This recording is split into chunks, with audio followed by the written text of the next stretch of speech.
Welcome to this podcast called Curious About Recovery. I am Costin. I am your host. And in this podcast, I'll be diving deep into eating disorders, which are complex and challenging to navigate. So whether you're a sufferer, a professional, a family or loved one of a sufferer, you can join me as I get curious by interviewing professionals, chatting to eating disorder survivors, and sharing my personal experience with an eating disorder so that you can better understand various perspectives, remove stigma, hear inspiring testimonies, and simply get curious about all things eating disorder related. I would like to put out a trigger warning. These episodes explore the topic of eating disorders, and some content may be triggering to listeners. Topics explored may mention, but are not limited to, trauma, diets, food and body types, suicide, mental illness, substance use, self-harm, violence, gender identification topics, and more. Please take care before listening to any episodes. It's important to note that this podcast is not aimed to diagnose, treat, or cure any form of mental illness and should not be seen as a replacement for treatment of eating disorders. Everything said here is expressed in relation to personal and professional opinions, and listeners should be encouraged to view these episodes as an open-minded exploration of various possibilities and perspective rather than hard facts and solutions. Please take what applies or resonates with you and leave the rest. And if you're struggling with an eating disorder, don't hesitate to reach out to me at Kirsten@KirstenHoneybolt.co.za.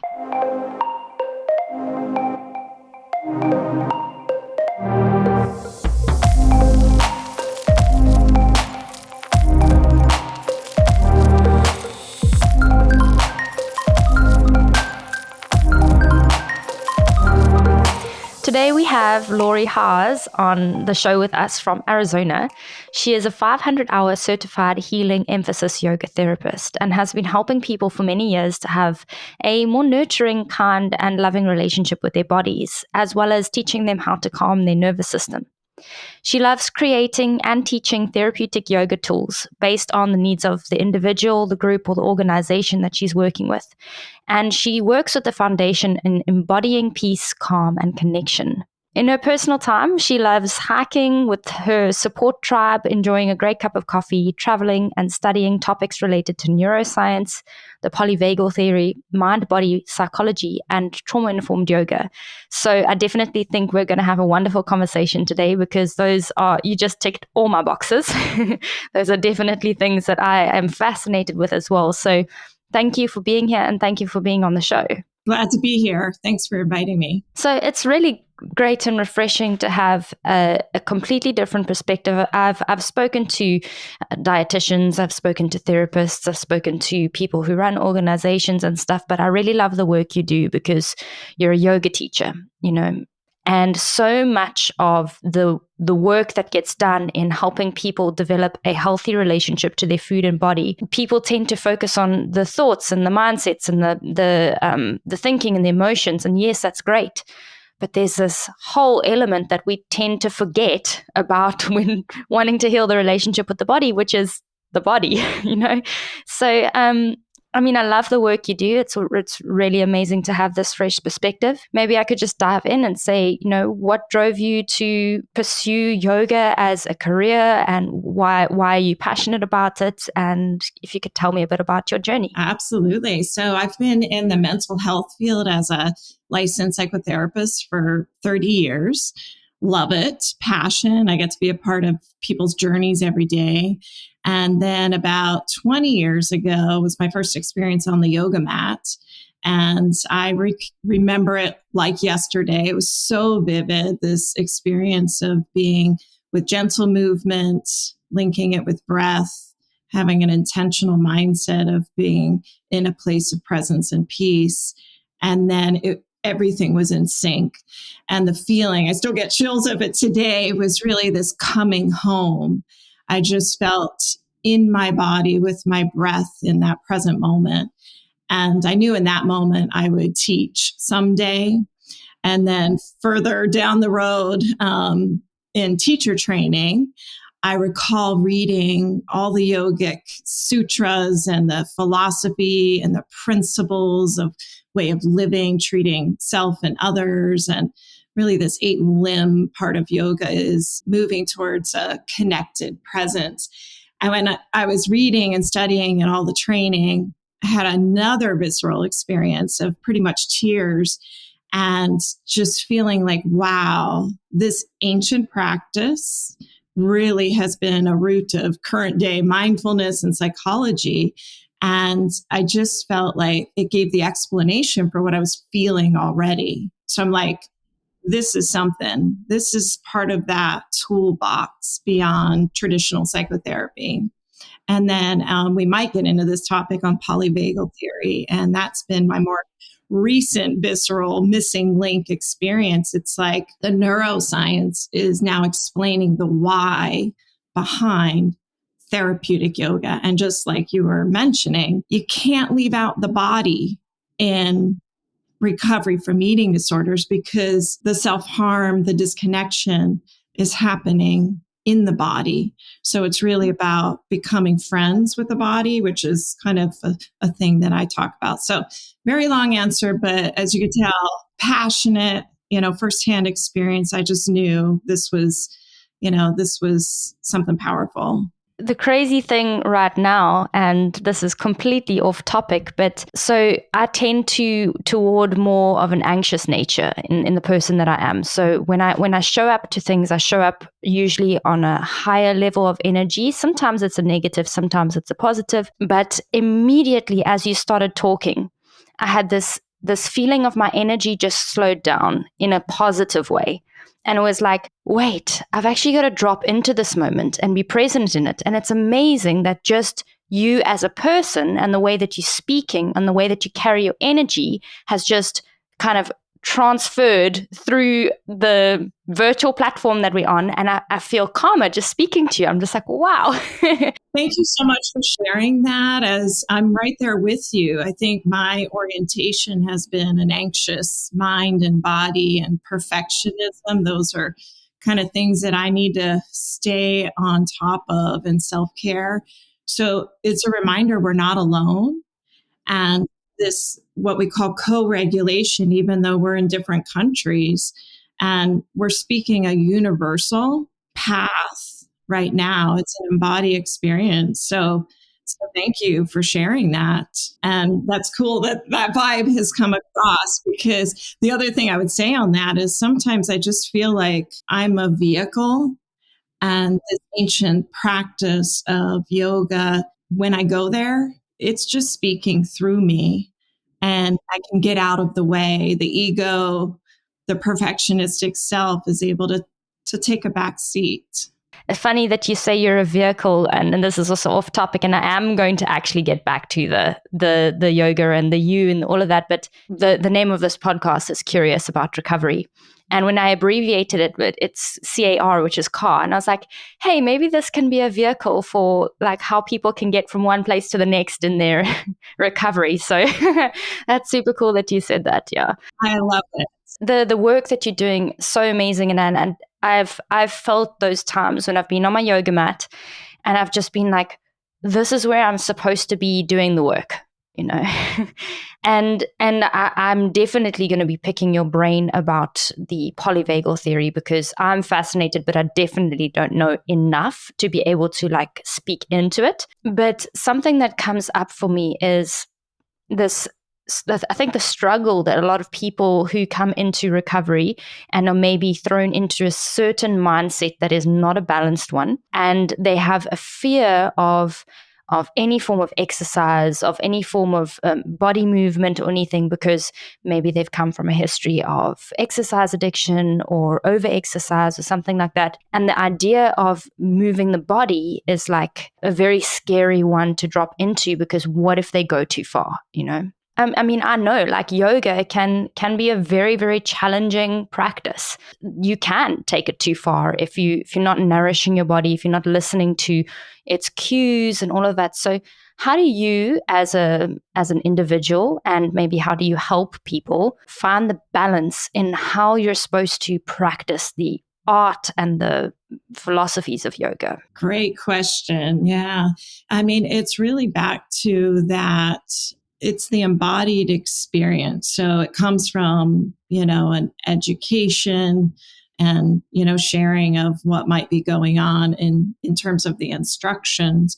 And it's an invitation to explore to discover, and in very small, connected experiences. So there's lots of different types of yoga. So I'm not really talking about kind of fast-paced or heated yoga.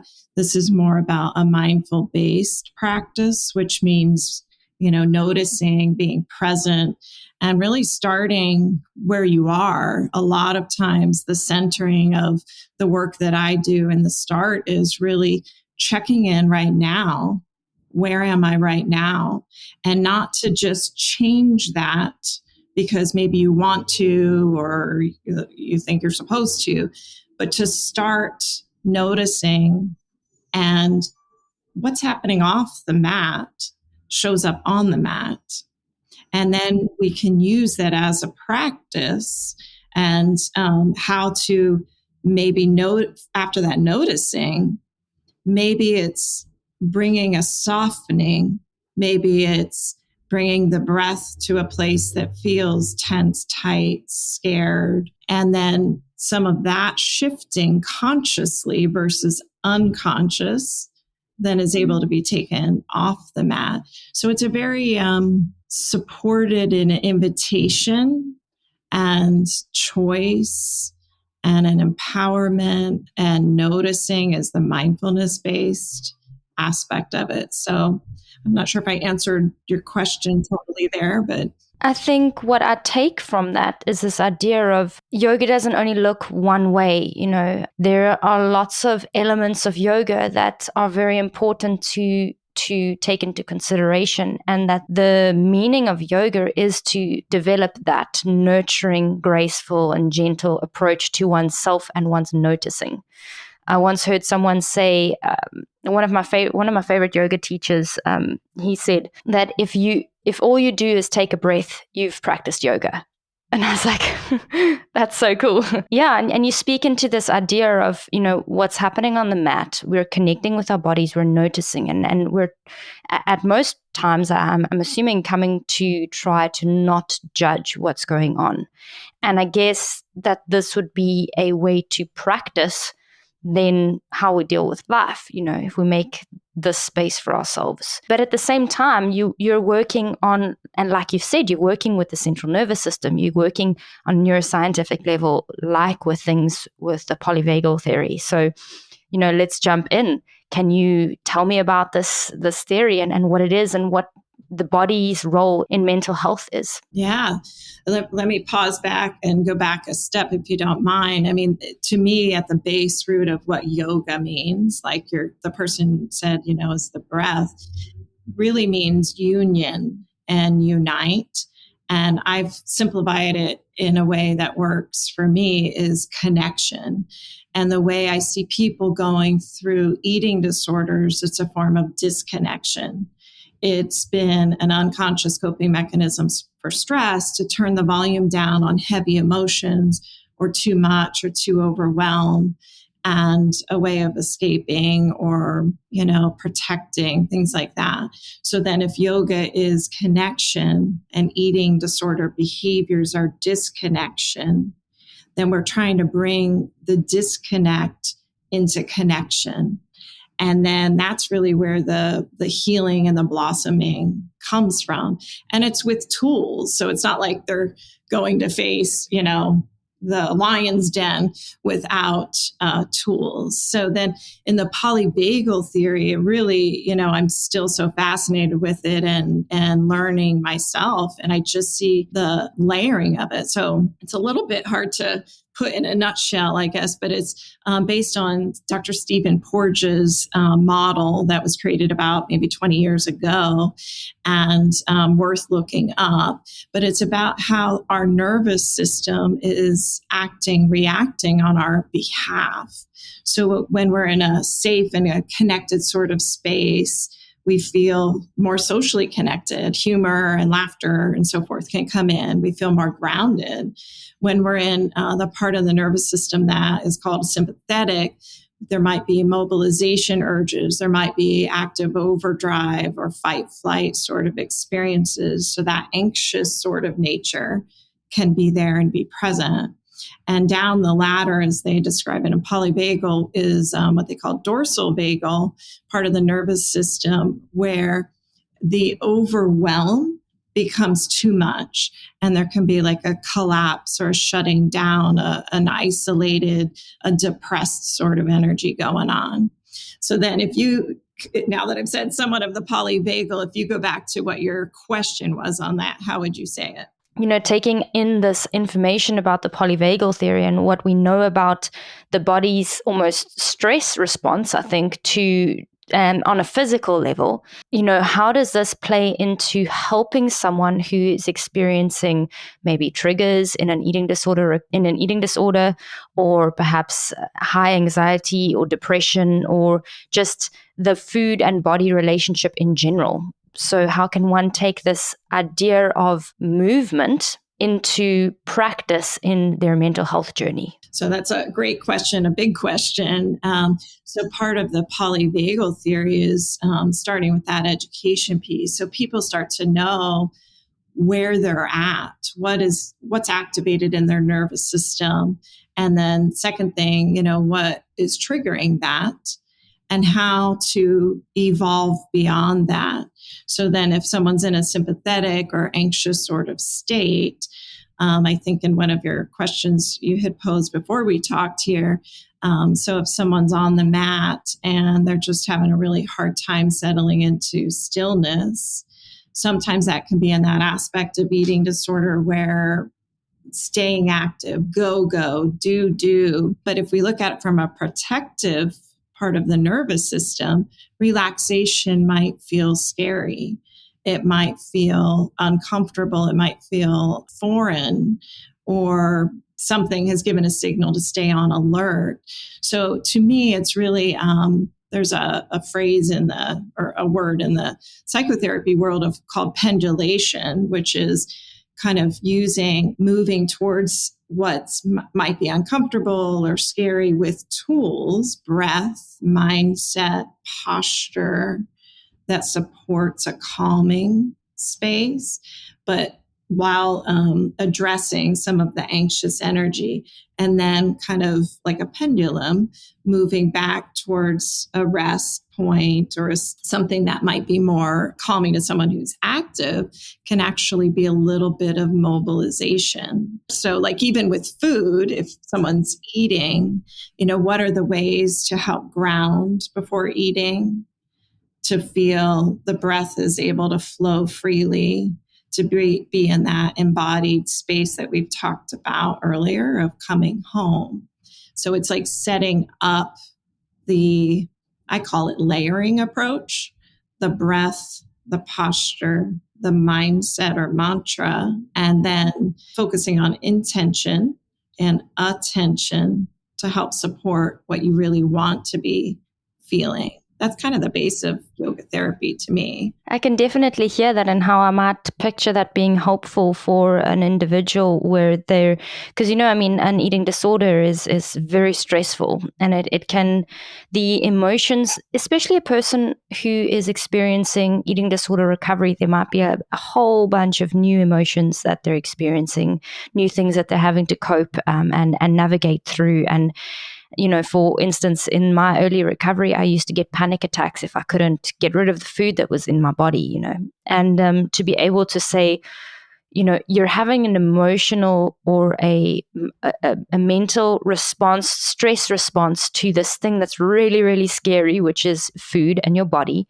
But there's a way that you can actually use your body as a resource to move out of that state of stress. And then once you're out of that state of stress, because there's no point trying to talk a person out of a panic attack, but bringing you into a space of calm with the tools that you use in yoga, you are then able to go, okay, I actually am safe. This thing that I'm afraid of, this meal, this person, this emotion, is not as scary as I might have thought it to be at first, because now your body has come out of the fight or flight or the shutdown state. Exactly. And I love how you just said that. It's like, to me, this toolbox is something that you're carrying with you. And that's where it's the base for becoming friends with your body, because our body is really housing our emotions, which is just a connection to the experience. And with this more maybe enlightened view or resources through polyvagal lens or yogic philosophy, we can shift posture, invite in breath, calming the breath by slower breaths, starts to still the mind. We can bring the breath up to this place between the brows as a place of clear seeing.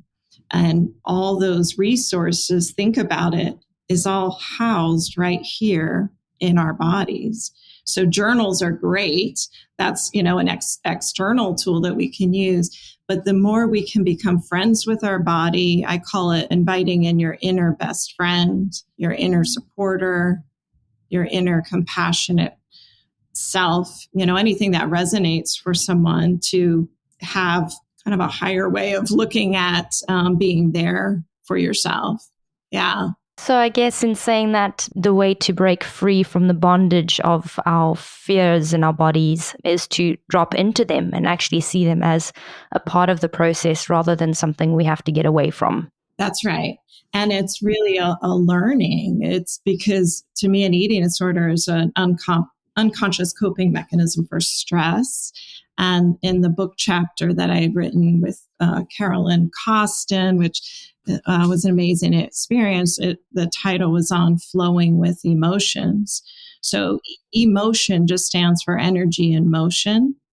And so we're trying to connect with that energy, and our breath is usually the first order remedy to go in there to that facing of those feelings. And so it takes away some of the scariness of it, and it becomes like again, in a more masterful way, like I can feel what I'm feeling, just like the breath, I can flow with the feelings. I notice, feel, face. They will release. It loses what I call emotional weight. Emotional heaviness is then able to feel released, and then people feel lighter in their body and their mind. And I'll just say one thing in my training of therapeutic yoga, it's very simple. What is the person feeling now? What do they want to be feeling, experiencing, or embracing? And then the yoga practice with philosophy, breath, gentle movement, mindfulness, meditation, all those 8 limbs of yoga, bringing that in, it shows through the body experience that, let's say, peace, if that's what the person wants, is possible. And it lets the mind know that peace is possible. So for that anxious energy type of person, then they'll slowly start realizing that sensation, that feeling of calm or peace or relaxed. So it's such a beautiful thing. It's like one of your first questions here today is it's embodying the practice. So if we just go from a top down approach, cognitive behavioral types of orientations, there's value in that for sure. Bringing the therapeutic yoga in goes from bottom up, and it has the whole range from the body experience to the mind experience. So super cool. I love the fact that you mentioned that chapter that you worked on with Carolyn, Costin, and Joe Kelly called Yoga and Eating Disorders, Ancient Healing for Modern Illness. And it speaks into, again, this idea that you spoke about earlier in the podcast is there's these ancient healing practices that modern day psychotherapy and whatever is actually based on. Would you like to speak into a little bit more of these practices and what they've taught you and how you help teach other people these things? Well, I don't know if this would be a time to do a little experience of a tool. Are you? Yeah, that would be wonderful. Okay, because then you can kind of hear just in a simple form, or if your viewers are up for this experience, just to kind of hear the guiding. Of course, it's only instructional, but it's invitational and education, format. Oh, that would be wonderful. Yes. Okay. So flowing with and noticing and being present, if we just start with placing the feet on the floor and in a seated position, focusing the mind on all four corners of the feet. So literally the mind's focus goes on to the big toes, the pinky toes, the inner heels, the outer heels, and just feel that gentle rooting down, noticing, feeling supported by the earth coming up to greet you. And allow the spine to lengthen. And when the spine lengthens, it lets the nervous system know that there's space for breath, and feeling the shoulders release away from the ears, and starting to invite in just a noticing, perhaps a closing of the eyes or a slightly downward gaze. So back to that noticing. What am I noticing now? And it's just an observation without judgment or reaction. So this is a meditative quality. Just a noticing, and then a noticing perhaps what you would like to invite in. And this is where we can use the mindset or mantra to bring the breath lifting from the belly all the way up through the ribs, lungs, into the heart space. And the exhale will go in the same direction. The belly releases the ribs and the heart. So that base breath is what we call diaphragmatic breathing.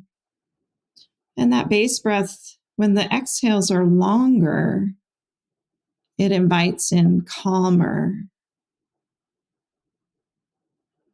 And I know we're in a shortened format here, but if you imagine then bringing the breath higher up through the throat area into that place between the brows, you can start cultivating that mindset. So perhaps it's a place of peace, and noticing how peace breathes.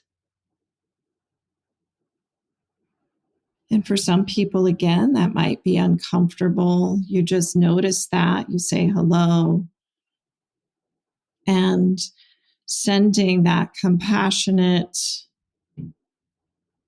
ventilating breath to any place that could use a little extra love. So just flowing with the breath while the feet are grounded, and the mindset is cultivating something that you want. Hopefully giving a taste of some examples in the book. And as you perhaps move back towards opening the eyes if they're closed. So these are just a little sprinkling of therapeutic tools. We got the grounding in the feet, the lengthening in the spine, allows the space for a calmer breath. Speaking of polyvagal, would be accessing the vagus nerve, which is the master nerve from brainstem, throat, down to the major organs, impacts on digestion. So when we're in a calmer state, that can help appetite, digestion, a sense of connection to our experiences. So the other piece to that, like, is the mindset, cultivating the mindset and inviting in how that breathes, essentially. So it's like you said earlier, a bit of a stepping into or a choice then. Can I try that on? Can I try peace on? So the chapter was such a highlight of my experience to be among many authors who brought their expertise and just flowing with emotions. So they don't have to be a scary thing. It becomes, I could do this. I know how to do it. Yeah. It was such a beautiful experience. And if you are listening to this episode and you didn't follow through with that, I highly advise you to rewind and do it, because I'll share with you my experience. The first thing when you were speaking about the feet is that I noticed my presence. And I noticed that I tend to have this feeling of floatedness. And that's especially when I'm anxious or tired or whatever, and I feel like I'm floating around in the world. And I suddenly went like, oh wait, I'm actually here, And I felt my feet got warmer and they felt supported. And then when you ask like, how are you feeling? My brain went, I don't know how I'm feeling. Oh, I'm so overwhelmed. I'm so tired. I'm so tired. And then when I was going into what I wanted, I had this immense feeling of gratitude. And at the moment, I'm wearing these closed back headphones. So when I breathe in, I can hear my heartbeat really loud, like doof, doof, doof, doof. And I just heard it was the only thing that I could hear. And I was like, I dropped into this idea of having gratitude for my life, the fact that I am alive. And I was just like, it's so often I go through life forgetting how grateful I am to exist, and what that means for me. So I want to thank you for that experience. And I'm sure everyone else had their own experience. But this speaks into this idea of bringing yourself into a space of groundedness, which I guess in a way also looks at the idea of safety. You're not going to be still unless you're in the shutdown phase. You're not going to be still when you're in danger. You're going to be running. You're going to be trying to hide somewhere or something. So I'm thinking how this kind of concept of the ability to create space for stillness, create space in the physical body, in the lungs, in the stomach, in the mind, in the spine, and then to create space for yourself is such an important element of recovering from an eating disorder. Because one of the hugest things that I believe I experienced in my life was that taking up space wasn't allowed, my existence, my essence, my humanness, my everything that I wasn't either wasn't allowed, or it was too much, or it was too painful to sit with. And like you've mentioned before, it might be a scary thing to consider the thought of peace, or what peace might feel like. I mean, I've worked with clients before that have tried yoga, or I've done a meditation with them or something, and they go into a state of panic because they're like, I can't be this still. I don't know how to, And so, working with that. So it becomes really important in yoga, or for anyone who's practicing it, and especially in eating disorders, to be incredibly mindful in the process. Mm-hmm. And you are a master mindfulness-based yoga therapist. And can you tell me how you've witnessed the importance of this element of mindfulness in recovery in a mental health aspect or from an eating disorder? I think it really speaks to some of what we've talked about already. It's learning how to be in and with our body, our emotion, our experience, from a place of kind of hand holding or presence. And that's not always easy for people going through eating disorders, because their body has become what I call the unlucky recipient of, perhaps they've had trauma or negative or critical or shame from others. And then it's become internalized, and it's housing that eating disorder critic and shamer and judge and perfectionist, right? So bringing in that compassionate side is not an easy one to jump to. So it's a process, similar to what we've said, of kind of slow, being present, feeling the feelings, being able to release them. Simple ways to release might be arms up and flicking out the wrist is a great way to release on the exhales. Kind of wiping down, wiping off, letting go. And then it comes back to cultivating what you really want. So I'll never forget another highlight has been teaching like a warm-up yoga to folks at the National Eating Disorder Awareness Week walks. And again, another chill movement in my body where I look out into the sea of people who are there who've either struggled through eating disorders or know someone who has. And one of my favorite questions is to place your body in a position that would show us what it feels like when in that eating disorderish darkness space. And I don't know if you can imagine or know what your body might do. You want to take a guess, or should I just say what people did? I'm already in like a very scared ball, huddled, completely contracted, completely, it's like I'm hiding. Correct, right. So I've asked this question over many, many years, and it's pretty universal. So I'm looking out, and 350 people are in some version of contracted place. And think of this as protective. The nervous system's trying to protect in some sort of way. And then I'll have people imagine this, the 350 people. I'll say, I want you to peek up and look around. And the 350 people see, one, they're not alone. And two, the level of disconnection from others, disconnection from self is there. And so then I call that ED pose, eating disorder pose or posture. And then we shake it off, we lift up, shake it off. And then what do you want to be feeling, experiencing, embracing? And you want to take a guess at that, what that might be like, look like?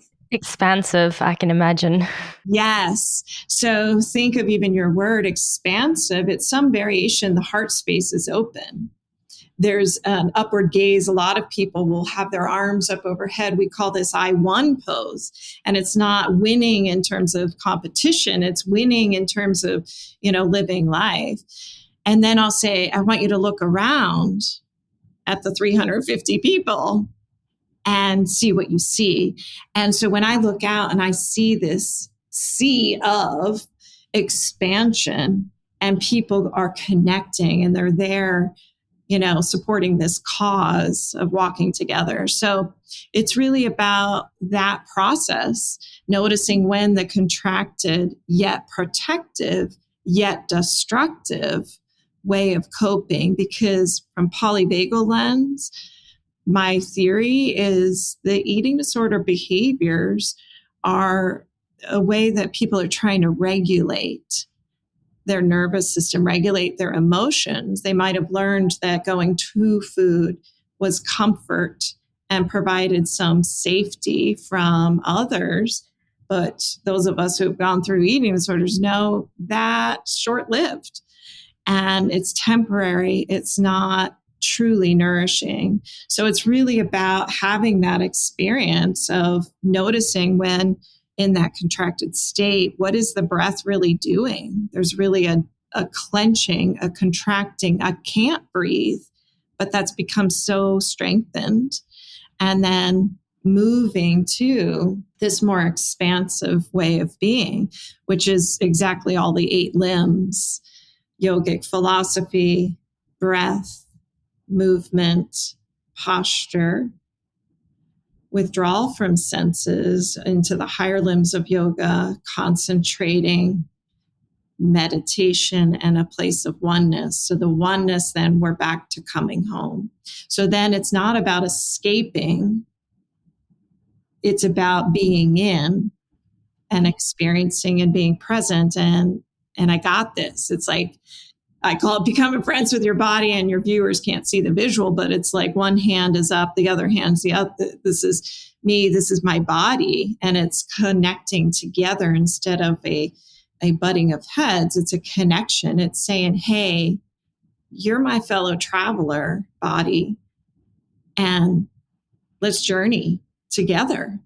So that's probably a very long answer, but it's really about coming back in and being present, connecting. And I love your word spaciousness. So many times, folks, part of their eating disorder is to shrink away And that can be in an anorexia sort of space, nervosa, where literally shrinking away. It can be in a overeating, binge eating place, becoming more hidden. And the spaciousness is about having a right to exist. And the yoga mat's a beautiful place because it becomes the visual boundary as well. You picture two yoga mats, kind of like one on top of the other in a cross shape, and make it as a big circle like a hula hoop. And that becomes the boundary. So how can I stand here tall in my shoes, like Brene Brown would say, the shame researcher, and be here right now with my breath in this moment, which is oftentimes how I start a yoga practice. My colleague says, find your breath and you'll find yourself. It's pretty cool. So teaching, even the other highlight has been teaching for mental health clinicians. So similar to that NIDA walk, I would look out into this sea of psychiatrists and dietitians and therapists doing these simple therapeutic yoga tools at keynote presentations with the International Association Eating Disorder Professional Symposiums. And I just see people come to a place of calm and connected. And it's pretty awesome. There's so many things going on in my brain right now. When you speak, it's just like I'm absorbing every single word, and it's resonating. And I know how much truth there is in what you're saying. This idea when you said you were physically witnessing people going from contraction to expansion, and that just highlights again to me, your body knows sometimes more than you do. You know, I was in a session with a therapist, and she was a wonderful lady, and she asked me to find a position that my body felt powerful in, that it felt like it could conquer, it could overcome, it could whatever. And immediately I wanted to be upside down on my head. I needed to be in a headstand. And so now, even to this day, when I'm feeling overwhelmed, when I'm feeling like I can't handle things or whatever, my first thing to do is I flip up into a headstand, and I suddenly feel like, okay, I can get through this thing. I can do this thing. And as soon as I'm denying myself the ability to connect to my body that way, I very quickly fall into cyclical thinking, into fear, into obsession, worry, even insomnia. And just what you're speaking into right now is this idea that our bodies are these beautiful communication tools. And we're not going to be able to hear what they're saying if we don't give time to listen to them. Yes, I call that a body anchor. So an anchor can be as simple as a mudra in yoga, is a physical gesture with the hands. Bringing thumb, pointer finger together is a way to connect to this pineal gland. The place between the brows is a place when we were doing the breath, it can bring a higher, clear focus. So there's lots of different mudras. A body anchor, I'll ask people, place your body in a position, like she said with you, that embodies strength. And a lot of people will pick Warrior Two pose because it's very grounding, yet lengthening through the spine. And, it's a peaceful warrior, a place of facing fears and so forth. But you can pick any, and it's not even an official yoga pose, that embodies what is a calm pose, child's pose. Anything forward folding can be calming to the nervous system as long as the breath is still flowing versus contracting. Back bendy things, experiences have a more expansive feel or vibe. So body anchoring what you want. And so your example is just beautiful, right? And then you can cultivate it in your mind. You may not have to break out in a headstand in the middle of some conference you're doing, although that'd be fun. You can cultivate the memory in the mind, and it allows the body to feel strong and, experience what you want to feel. So it's powerful. When you spoke about this expansiveness, the first thing I imagined myself when I expanded, my arms went open. And I was like, this is the place that when I'm moving away from the eating disorder, this is where I am, right? And the first thing I thought about was, well, if I'm this expansive, I have to hug someone. Like my body felt like the arms need to go around another person, So, I mean, I know a lot of the time this may be experienced for some and not for others, but this feeling of physical embracing and how important that is in the healing process. And when a person isn't able to literally go and hug someone, how does one feel that embracingness in one's body through yoga?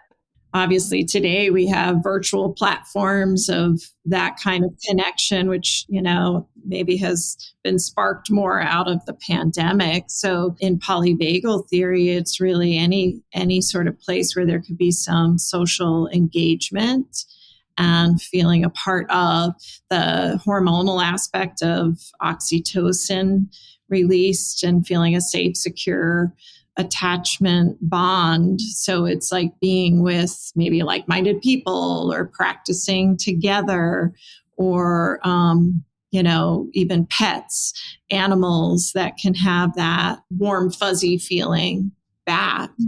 Yeah, it's part of what they call co-regulation in the polyvagal theory that is really important. And then just out of curiosity, in yoga, what does the position of headstand kind of symbolize? I know that every single position has a specific purpose and a specific meaning. So out of curiosity, what is the headstand? That's a good question. And I haven't really thought of a headstand in a long time. But any inversion poses are actually bringing the blood flow to the brain. So it can actually be stimulating or somewhat of a natural high, if you will. Not that I'm suggesting everyone go out and do a headstand, but it also, to me, it is a pose that really brings together another foundation principle of yoga, which is this place between effort and ease. And you can see it in terms of mindfulness-based eating and exercise and so on. It's when there's too much force, too much effort, too much go in life, we feel stressed or overwhelmed or anxious sort of energy. When there's not enough, when there's too much ease, then might feel lethargic energy. But a headstand represents when you find that place, that there's a lifting of the feet to the sky, and you're in that place of the between the yin and the yang symbol. It's that place between effort and ease, just like a namaste hands. If you're, pressing together without too much force or too much ease, you find the oneness. So headstand, you have to find the oneness or you'll fall, right? So that's what I would say just off the top of my mind. Yeah, it's a practice in finding that balance. Thanks. That really resonates into, I guess, the challenges and the things that I experienced for my personal life, and probably why it resonates with me, that position, is because that's what I try to embody. So that's great. And that really is, it's a balance. Interesting. My body knew better than me. That's how it goes sometimes, right? Yeah, I did a speech the other day at a wellness thing, and basically I guided the group that was there into moving into a position or moving the part of their body that their body was asking to be moved, right? So I did a whole process, and I was like, listen and connect and all the things that you do to get yourself connected to your body. And then I said, okay, now that body part that you've connected with, move it in the way that it's asking to be moved. And I tell you, not one person moved. There was one girl who started moving her shoulders around, and she looked so happy. But it was like there was this fear to go, my body's asking to do this thing, and it might not make logical sense, but I'm going to listen to it. There's this resistance to the art of listening to one's body. Where do you think that resistance comes from, and how can we overcome that fear of just listening and connecting with ourselves on a physical level? That's a great question. I think in my own experience, I think it comes from kind of messages either that I've heard or I've internalized to kind of stay rigid or to not flow, to be perfect, or it's things might be so contained or constricted or something like that. So I think even just the seed planting of what you just described there is a door opening. So it's almost like permission. Then how can I become connected with my body if that's, what I really want? One of the most beautiful things that I've seen in my practice has been, I'll say, I know when people really are living beyond the eating disorder. The eating disorder was just a teacher on their path because I start seeing their teeth. It sounds kind of strange, but when I first start seeing people, they could be in a rigid posturing, a closed posturing, needing to either take up less space or, there's just different examples here. But when people move through the process of starting to be in their body, then they have freedom to flow and to move. So I don't know if I'm so answering that question. I think it's the same sort of stuff as like little steps and to model it and have the experience. And sometimes the first experience is very uncomfortable. Some of those folks might have felt, okay, all right, so am I supposed to move or something? Versus like, I want to move. So it might have just been a seed planting, I guess, is to me like, a start of that. Yeah, it's beautiful, the stuff that you speak into about this idea of flowing and moving with the body. And another thing that I really love is that yoga teaches is mantras. And so can you tell me a little bit about how these help and maybe one or two of the ones that you use in your practice or in your personal life and how they help you? So a mantra is a statement. In my training, it's usually in the form of an I am statement. So it's really that same sort of thing of what do you want to cultivate? So for some folks going through eating disorders, it's not an easy process to skip from negative self-talk, body talk, into loving, kind, accepting sort of talk. So to me, it's like a step system. So it might be cultivating a mantra that first noticing or stop signing the negative talk or chatter, and then moving to a place of neutral or more accepting sorts of thoughts. So I am here right now might be a more neutral, present, accepting thought. And then as bringing in all of these, tools, then moving towards the loving, kind sort of thoughts. So it's really, again, back to that. What is the intention the person's wanting to bring? So I am peace. One of the things I like to do is a moving mantra. It can be as simple as putting both palms over the forehead.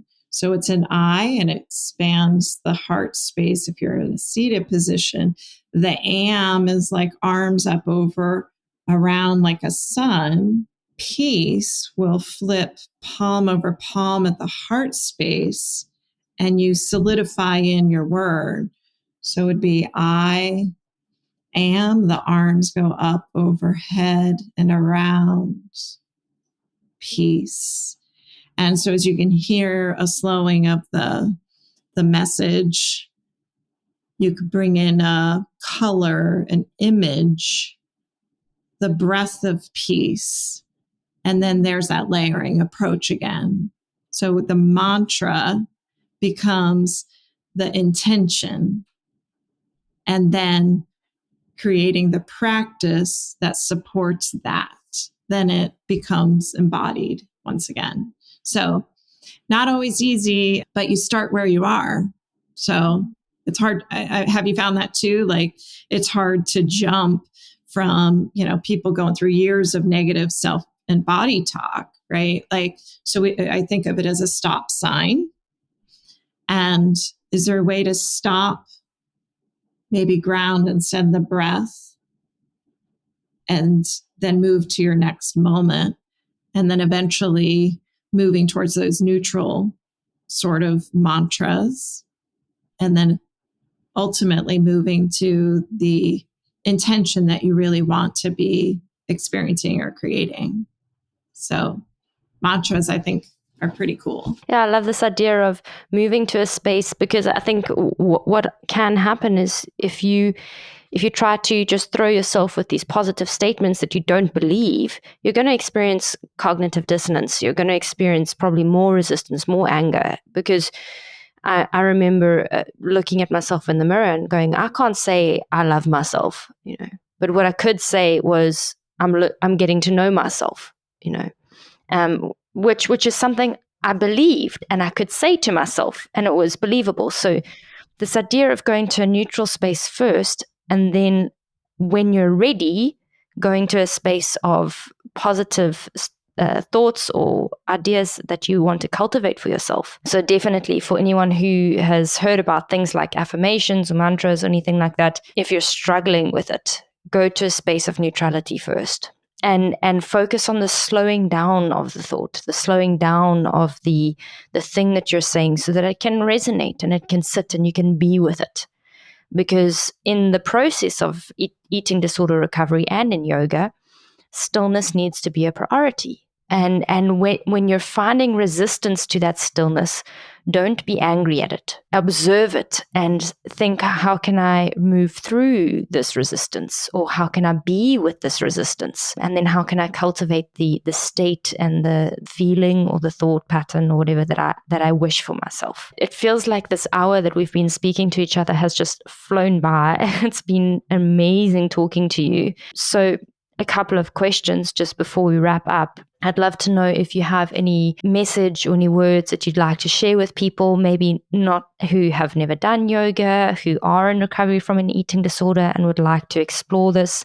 What could you say to them to encourage them or to help them grow on their journey? I would just say, you might have heard of the phrase. I know Carolyn Costin mentions it, who's been a pioneer in this field of eating disorders, that recovery is possible. And that where we started today, that yoga means connection. And this is really a path towards evolution and reconnecting with body, emotion, where you want to be living, like truly, what you want to be experiencing. So that's what I would say. Connection is the key to recovery.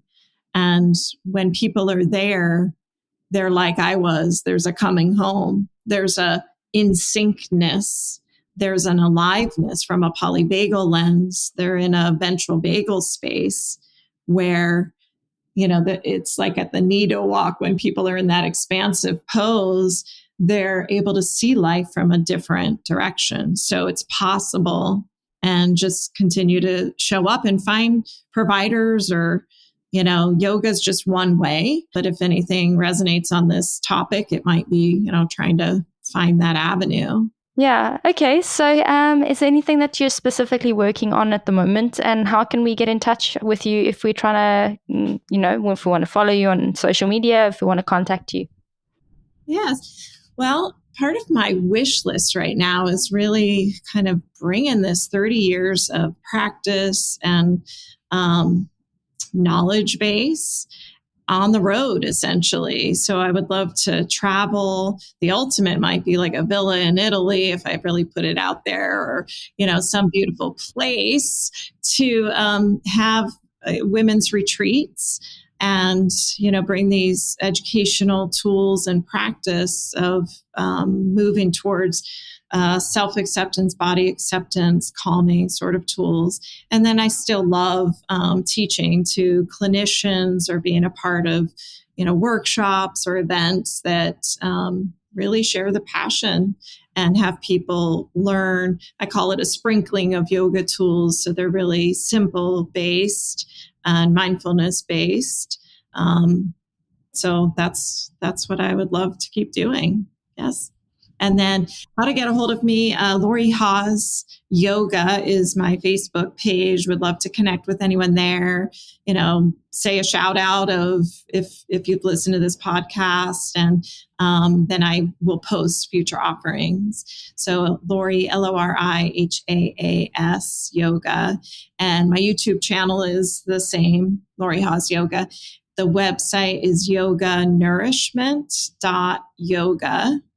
And then the Gmail is on there, yoganourishment@gmail.com. So thank you so much. Oh, that's wonderful. And I will definitely be going to your YouTube and utilizing that as well, because I think that I'm going to get a lot of benefit out of that. And so anyone else who wants to get hold of Lori, you now know how. Thank you so much for being on the show today. I've really appreciated this experience. It's been so refreshing, so different, and so informative. So thank you very much. Thank you. And what we say in yoga is a namaste, which just means honoring the light in you and all around you. So a namaste to you. Thank you. Thank you so much for listening to today's podcast. If you have liked it, share it with people who you think might benefit from listening to it as well. Don't forget to go to my Instagram page called @CuriousAboutRecovery to find out about upcoming episodes or to browse the episodes of the past. You can also follow my page called @KirstenHoneyball, where you can get inspiration for your eating disorder recovery.